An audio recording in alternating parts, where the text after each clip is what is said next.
Today I'd like to talk to you about the proper use and maintenance of a yard edger. Most edgers have a provision for adjusting blade depth.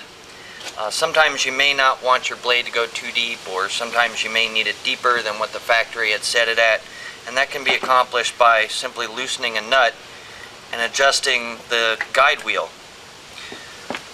This particular one, if I spin it around so you can see,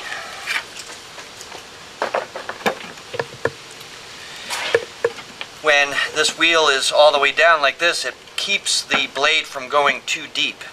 Or conversely, if I bring the blade up, it allows the depth of the blade to go further. Personally, I prefer a deep cut, and I, as we'll demonstrate earlier, when I'm using the edger, will hold it on a slight angle, and it cuts the grass back just a little bit further, and maybe might not have to edge quite as often. So to make it deep again, we'll bring the wheel all the way to the up position and then screw down the lock nut.